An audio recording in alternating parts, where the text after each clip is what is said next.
¿Qué tal, alumnos? Tengan ustedes muy buenos días. Esta clase está dirigida para el aula A2.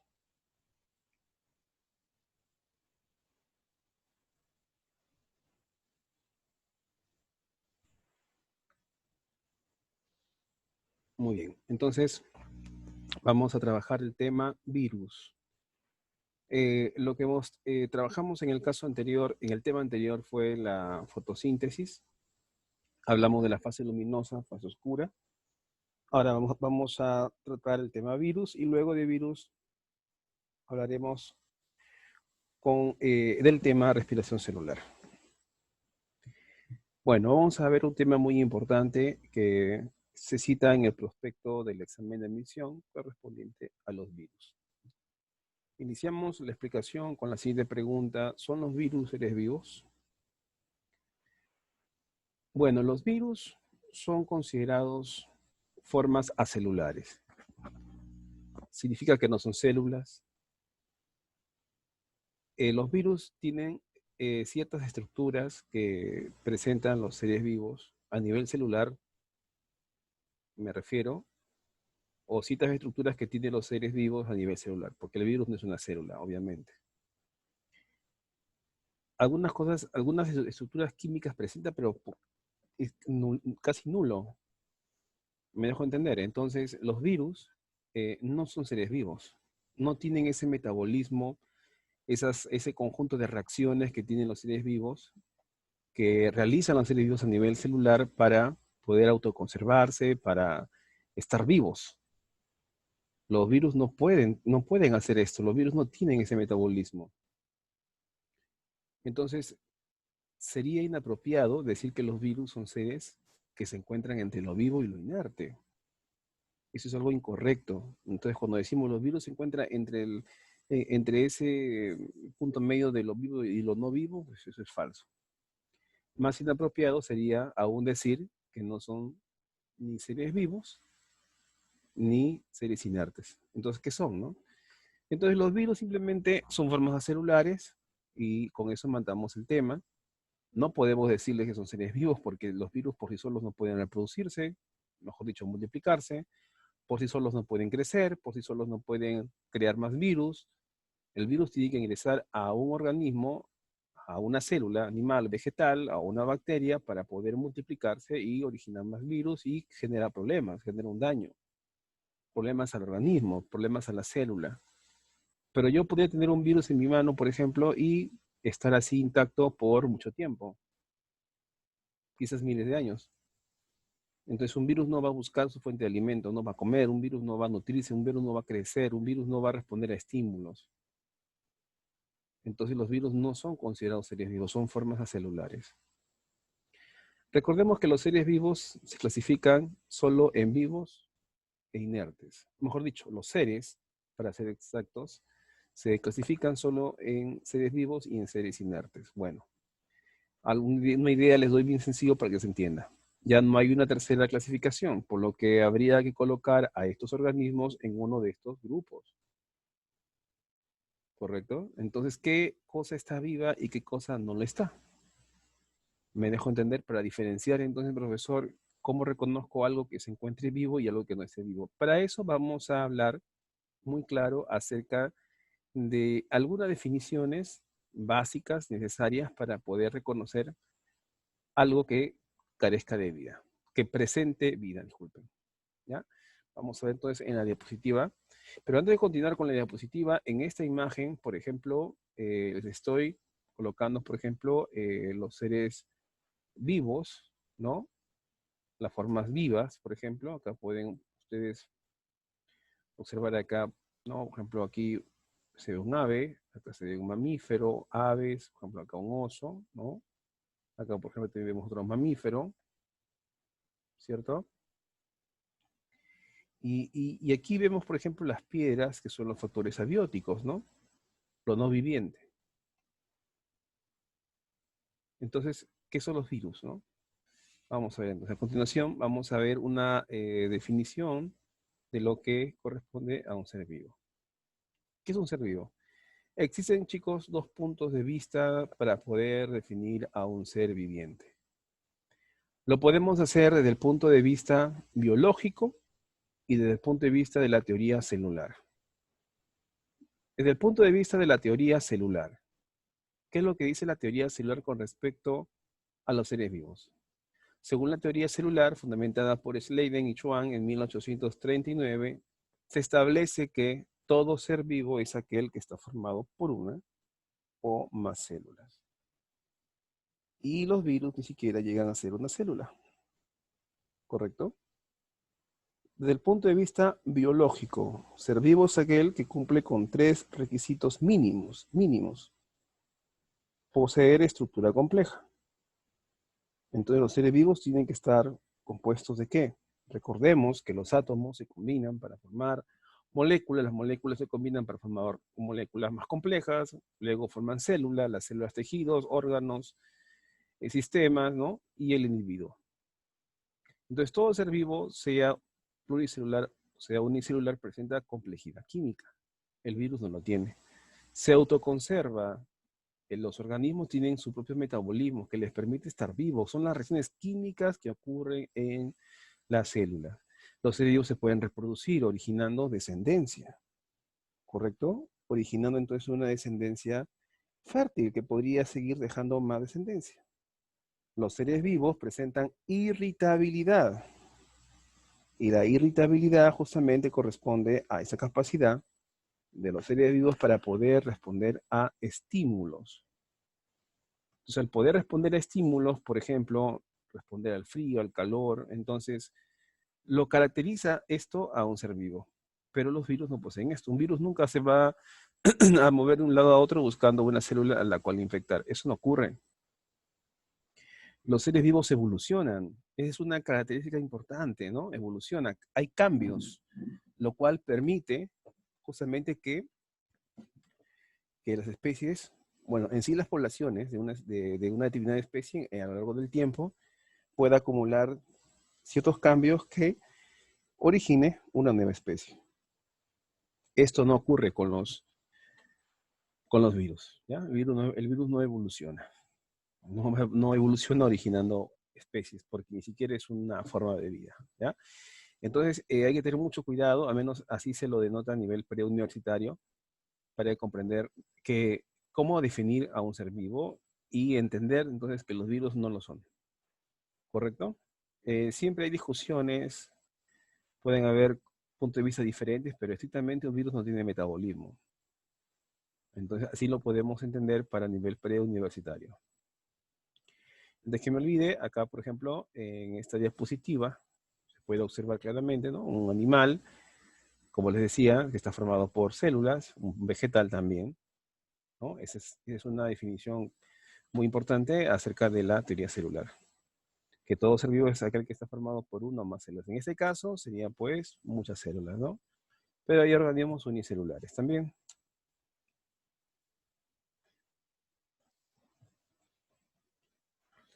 Entonces, ¿cómo empleamos la definición de virus? ¿Cómo entendemos? Los virus se pueden definir como seres inertes, o sea, no tienen vida. Seres inertes. Ahí está. Los virus son tan pequeños, alumnos, que se les considera correctamente como ultramicroscópicos. Y aún así parece esto que se sobreentienda. De todas maneras, decirles ultramicroscópicos es una característica inherente en los virus. Y así ha venido preguntas en el examen de admisión. Entonces son seres inertes ultramicroscópicos, ¿no? Para poder observarse los virus a detalle se emplea el microscopio electrónico, con el cual podemos llegar a observar los virus, ¿no? A más detalle, ¿correcto? Entonces son seres inertes ultramicroscópicos en forma de cristales orgánicos que tienen capacidad infectiva. Cristal orgánico como si fuese un vidrio, así para que me entiendan, como un cristal, ¿no? Como un vidrio, y se mantiene así fuera de la célula, pero si entra en contacto con una célula puede infectar la célula. Puede entonces ingresar a una célula y de ese modo causa problemas a la célula, causa un daño. Y si esta célula es de un órgano, causa un daño a ese órgano, por lo tanto enferma al organismo. Otra definición que merece la pena aprender es la siguiente. Un virus es un agente infeccioso muy pequeño que consiste de un centro de ácido nucleico y depende de un huésped vivo. ¿Ven? Entonces los seres vivos pueden servir como medios para que un virus se multiplique a nivel celular, a nivel de las células de cualquier animal o planta, incluso de una bacteria. El virus tiene que ingresar a estas células para poder multiplicarse. En algunos libros podemos encontrar que se reproduce el virus, pero no es una reproducción como lo hace un ser vivo, ¿no? Porque los seres vivos pueden reproducirse de forma sexual y de forma asexual. Por lo tanto, se refiere básicamente a una multiplicación. El virus, para que pueda multiplicarse, y si les dicen reproducirse, es entre comillas, tiene que ingresar a una célula viva. De lo contrario, no se multiplica. Ahora, en la biología, hay muchos biólogos que se especializan en el área de virología, ¿no? Y justamente los virólogos son aquellos que se encargan del estudio de los virus. Acá podemos observar en esta imagen, muchachos, acá, por ejemplo, a este científico que se encuentra, ¿no?, haciendo estudios sobre virología. Esta imagen no la vayan a poner en su cuaderno, ¿no? Esta imagen no la vayan a dibujar porque esto solo es una referencia. Entonces, entendamos que los virus son seres inertes, ultramicroscópicos. Cuando están fuera de las células se comportan como un cristal, como un pedacito de vidrio, así en el piso. Para multiplicarse tienen que ingresar a una célula viva, de lo contrario no pueden multiplicarse. ¿Ya? Hay que tener en cuenta esos detalles. Características. Bueno, las características, como les había mencionado, son ultramicroscópicos. La mayoría de los virus tienen mucha variación con respecto a su tamaño. ¿Correcto? Desde unos 20 nanómetros hasta unos 300 nanómetros aproximadamente. ¿Pero qué es un nanómetro, profesor? Bueno, un nanómetro es una milésima de un micrómetro. El nanómetro es la milésima de un micrómetro. ¿Ya? Acá hay que entenderlo bien. Este es un dato, bueno, este es un dato adicional. ¿Ya? Este es un dato adicional que le estoy resaltando.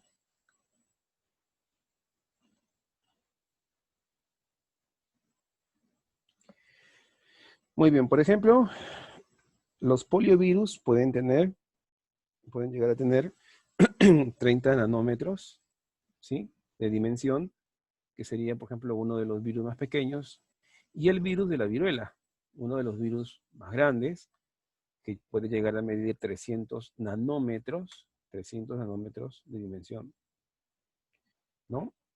Entonces son ultramicroscópicos. Esa característica ha venido en los exámenes de admisión a la UNT, eso tienen que saberlo, no se olviden. Otra característica de los virus es que poseen una estructura simple, poseen una estructura sencilla. Están formados solamente por proteínas, y esta proteína se encuentra formando lo que se conoce como cápside. Y esas proteínas están están cubriendo un ácido nucleico. Envolviendo un ácido nucleico. Entonces, para que puedan entenderme, imagínense una caja de cartón y en su interior tiene una cuerda, ¿ya? Una pequeña cuerda bien chiquita. Toda la caja de cartón es la proteína que está justamente envolviendo a esa cuerda. La cuerda es el ácido nucleico. Y ese ácido nucleico puede ser ADN o podría ser ARN. Básicamente, ese es un virus. Los virus tienen, por lo general, todos tienen en común una envoltura, mejor dicho, bueno, una cubierta proteica y en su interior un ácido nucleico, que puede ser justamente ADN o puede ser ARN. Muy bien. Entonces, de ahí que entendamos que los virus tienen justamente una estructura simple. ¿Ya? Eso es importante también. Otra característica de los virus es entonces en que no tienen metabolismo propio. Eso es importante. Carecen de un propio metabolismo. O sea, ellos no pueden por sí solos fabricar ácido nucleico, por sí solos no pueden sintetizar sus proteínas, no lo pueden hacer por sí solos. Si ellos pudieran fabricar sus proteínas, formar, producir, generar, sintetizar nuevo ADN o ARN, si ellos pudieran por sí solos originar descendientes, tendrían su metabolismo, ¿no? Pero no tienen metabolismo, carecen de esta característica. Por esa razón, eso reafirma entonces que los virus no son seres vivos. Entonces, los virus carecen de un sistema enzimático, ¿sí? Algunos virus pueden poseer enzimas que se encuentran dentro del virus, pero, o sea, las enzimas son proteínas que permiten fabricar ciertas moléculas que constituyen un virus, pero hay algunos virus que tienen enzimas, pero están inactivas, a menos que ingrese a una célula para que esa enzima, que realmente es una proteína, se active para que pueda cumplir un papel importante en la producción de nuevos virus. Entonces ahí tenemos ahí tres características importantes. He tratado de hacer así el resumen para que usted, alumno, pueda repasar en casa, ¿correcto? Y esto ayude en la formación, porque ustedes van a postular a la universidad, ¿no? Entonces eso les pueden preguntar, pues. A ver, por acá, continuamos.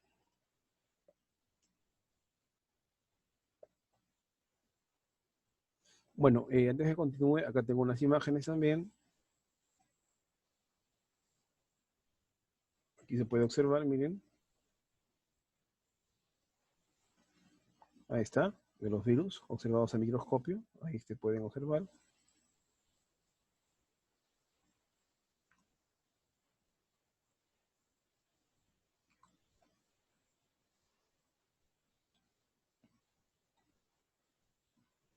El virus conocido más grande es el mimivirus, con un diámetro de más o menos 400 nanómetros.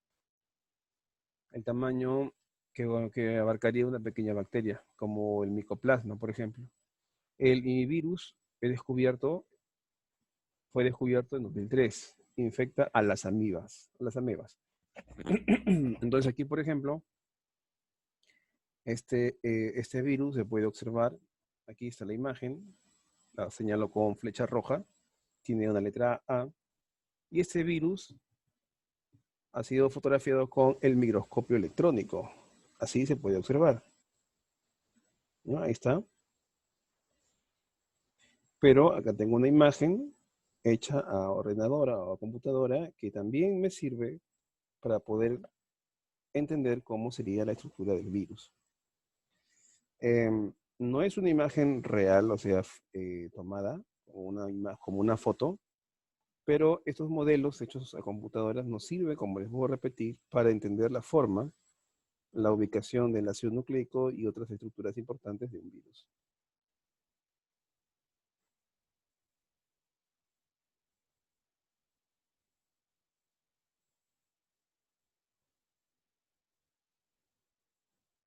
Bueno, continuamos. Otras características importantes tenemos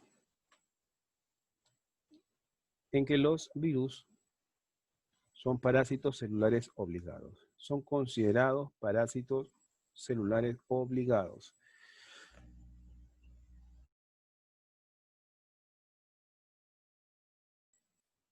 Bueno, al decirle que son parásitos celulares obligados, pues bueno, se refiere justamente a que los virus, para poder multiplicarse de manera obligatoria, tienen que estar en el interior de una célula. De lo contrario, no pueden multiplicarse.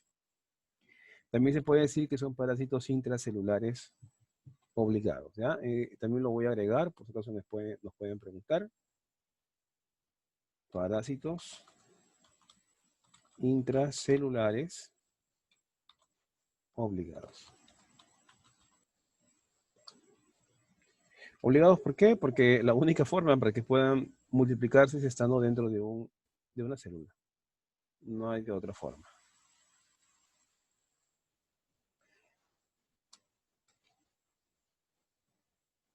Entonces, requiere necesariamente de una célula huésped para poder multiplicarse o replicarse dentro de ella. Entonces, lo adecuado, jóvenes, sería llamarle una multiplicación o una replicación, ¿no? Si ustedes logran encontrar en algún libro que se lo mencione como una reproducción viral, estrictamente no se refiere a una reproducción como lo hacen los seres vivos, se refiere de manera implícita a una multiplicación viral. Ya hay que tener mucho cuidado porque siempre los alumnos me preguntan, profesor, los virus se reproducen, le he leído en un libro. Entonces, cuando hablamos de una reproducción viral, no se refiere en sentido estricto como lo hace un ser vivo, ¿no? Como lo hace, por ejemplo, una bacteria, como lo hace una planta, un animal, como lo hace un hongo. No en ese sentido, es una multiplicación más que todo. Y hay mucha diferencia porque los seres vivos no se multiplican, se reproducen de forma sexual o de forma asexual. Y los virus no hacen ninguno de los dos tipos, ni sexual ni asexual, porque simplemente no lo son, no son seres vivos. Y hay que tener mucho cuidado ahí. Poseen un estado extracelular inactivo, o sea, un virus que se encuentre fuera de una célula se encuentra cristalizado, se encuentra inactivo. Y si se encuentra en un estado activo, es porque ese virus se encuentra en el interior de una célula. Entonces, los virus pueden tener los estados extracelular inactivo o un estado intracelular activo en el cual el virus se puede replicar, puede formar muchas copias. El estado extracelular inactivo se le conoce al virus como virión. ¿Ya? Hay que tener mucho cuidado ahí. ¿Ya? No, no hay que confundirnos. Otra característica importante de los seres vivos es que los seres vivos se cristalizan. Vamos a ponerlo por acá.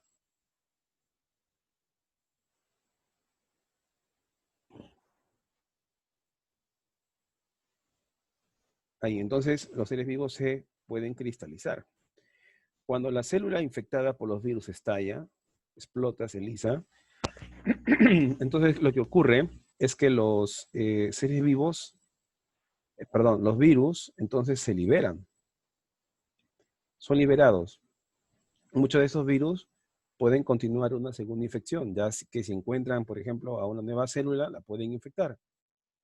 Pero no es que el virus se mueve y dice, bueno, acá hay una célula, la infecto. No es así. Así no ocurre. Lo que ocurre es que el virus, entonces, puede tener un encuentro espontáneo, ¿no? Casual con una célula y lo infecta. ¿Correcto? Aquellos que no logran encontrar una célula, entonces simplemente se cristalizan, ¿sí? Como si fuese una lámina, como si fuese un pequeño vidrio y se cristaliza y se encuentra inactivo. Por ejemplo, aquí en esta imagen, acá por ejemplo, podemos observar, en esta figura, observan varios virus, miren, ¿sí? Y la célula ha explotado, esta es una bacteria. Esta bacteria ha explotado de tal manera que los virus se han liberado, ¿ven? Los virus han sido liberados ya, están alrededor también, y esta célula prácticamente la bacteria está muerta. Acá también podemos observar, miren cómo es que la bacteria se ha partido, esto me está indicando muy fácil que los virus ahora se liberan y pueden encontrar a otras bacterias y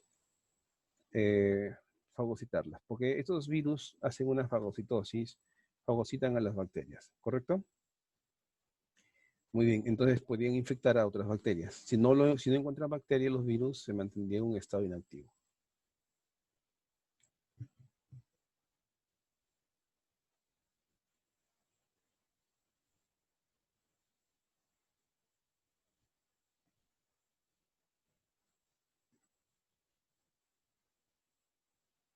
Vamos a ver entonces a continuación cuál sería la estructura de un virus. ¿Qué estructura presenta? Bueno, los virus en común, todos en común presentan ciertos componentes que vamos a explicarlo a continuación, común para todos los virus. Todos los virus presentan en común ¿qué cosa? Un ácido nucleico y un cápside. El cápside es justamente la proteína.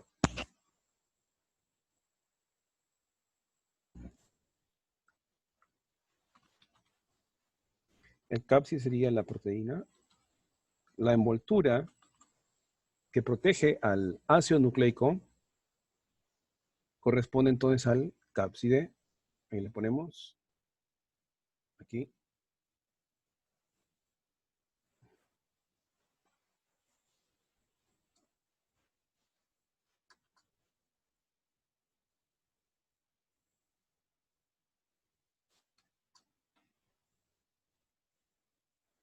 Muy bien.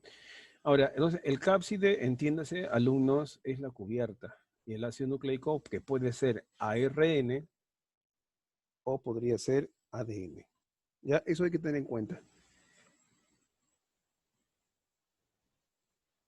El centro del ácido nucleico del virus está rodeado por un recubrimiento proteico llamado cápside. Entonces, ¿quién sería el cápside? Por ejemplo, en el caso que les dije de una caja de cartón y en su interior una cuerda, que era el ácido nucleico, la caja de cartón sería el cápside y el ácido nucleico sería la cuerda. Por ejemplo, aquí en este dibujo podemos observar que el cápside es todo esta figura geométrica que estamos observando, ¿sí? Acá lo nombra, se indica cápside. Toda esa estructura sería el cápside y en su interior vemos dos tiras que parecen gusanitos. Esto sería entonces el ácido nucleico viral. El cápside sería todo lo que está cubriendo, ¿ven? Correcto. Los microbiólogos usan el término virión para referirse a la partícula viral completa que está fuera de una célula huésped. Ya eso les había mencionado hace rato, perdón, sobre el virión, ¿no? Eso es cuando ya el virus se retira de la célula, se encuentra inactivo, virión. Entonces, no olvidarnos que todo virus tiene dos cosas en común, todos. El ácido nucleico. El ácido nucleico, aplicamos una disyuntiva fuerte ahí, o es ARN o posee ADN. Y el cápside es la envoltura proteica que protege justamente a dicho ácido nucleico. Eso en común tienen todos los virus.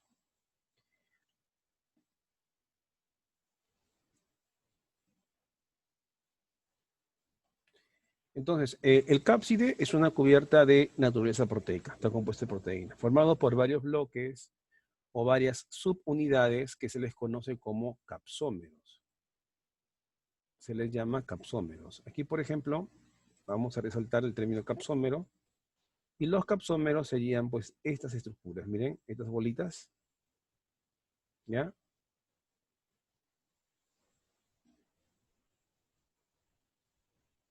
Ajá. Estas unidades, entonces, correspondería a los capsómeros.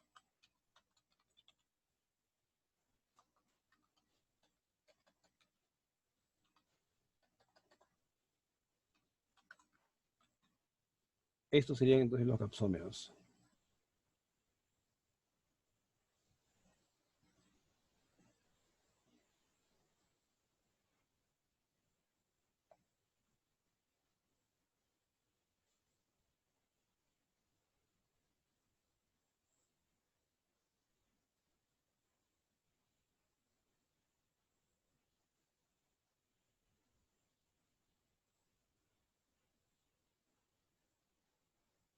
Ahí está.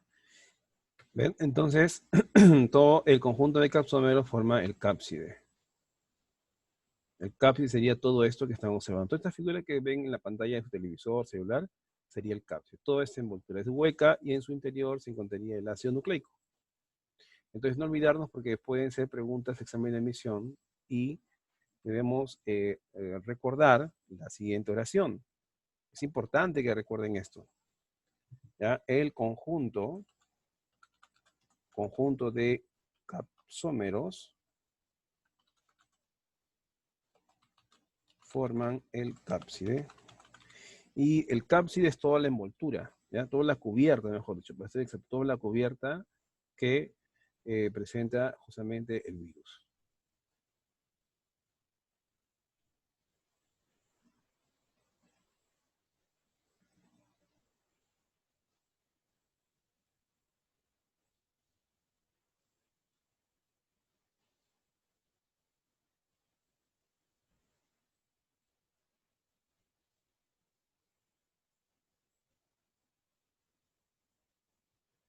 Bueno, ahí lo agregamos. ¿Ya? El conjunto de capsómeros forma el cápside.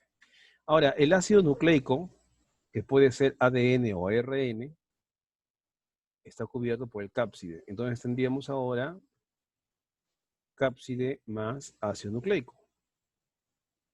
Cápside más ácido nucleico es igual a nucleocápside. Entonces, cada vez que nos hablen de un nucleocápside, ¿de qué nos están hablando? Nos están hablando de un ácido nucleico que está justamente asociado a un cápside. Y el cápside está formado por el conjunto de capsómeros. Por lo general, los cápsidos son o helicoidales o son poliédricos. Y dentro de los poliédricos, el más común es la forma icosaédrica. O también pueden haber virus que sean una combinación de ambas formas, tanto poliédrico como a la vez helicoidal.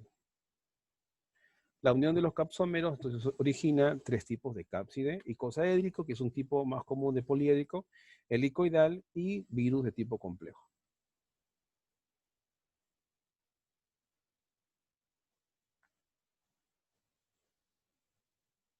Los virus de tipo helicoidal. Los virus de tipo helicoidal, el cápside tiene un aspecto de un cilindro o un aspecto de tubo, donde las proteínas se van a disponer helicoidalmente, formando una estructura a modo de hélice, como si fuese una cuerda enrollada, ¿sí? Su cápside es un cilindro hueco constituido por proteínas que forman un surco, y en ese surco encaja el ADN. Por ejemplo, ¿qué virus tiene el aspecto helicoidal? El virus del mosaico del tabaco, por ejemplo, el virus de la rabia. Estos datos son importantes porque nos podrían preguntar en el examen de admisión. Y aquí en la imagen ustedes pueden observar los capsómeros, que son estas estructuras que tienen una apariencia de pera, ¿no? Parece una pera, parece una palta, ¿lo ven? Estas estructuras corresponden entonces a los capsómeros. ¿Ya? Todos los capsómeros se están envolviendo, formando justamente el cápside. El ácido nucleico sería esto de acá. Esto que parece un collar. ¿Ya? Esto que aparenta ser un collar de perlitas sería justamente el ácido nucleico. Entonces, el cápside de forma helicoidal, de tipo helicoidal, constituye entonces un aspecto de un cilindro o un tubo. ¿Qué virus son de ese tipo? Helicoidal, el virus del mosaico del tabaco y el virus de la rabia, por ejemplo. Aquí tenemos el virus helicoidal. Obsérvese, estas estructuras de color verde son los capsómeros. ¿Ya? Estos son los capsómeros. Acá mira, hay uno que dice capsómero. Y claramente se puede observar el ADN. ¿Ya? Ahí está el ADN. ¿Correcto? Aquí, encajado justamente con los capsómeros. Y todos los capsómeros tienen una disposición helicoidal, constituyendo una estructura a modo de tubo.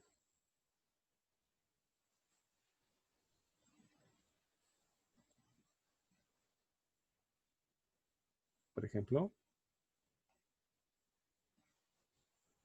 ahí.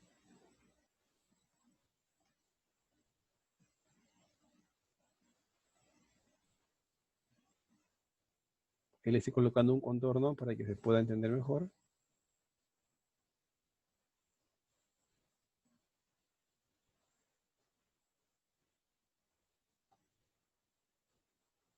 Ahí, ¿lo ven? Forma de tubo. Bien claro está la imagen, ¿no? Para que se pueda comprender un poco mejor.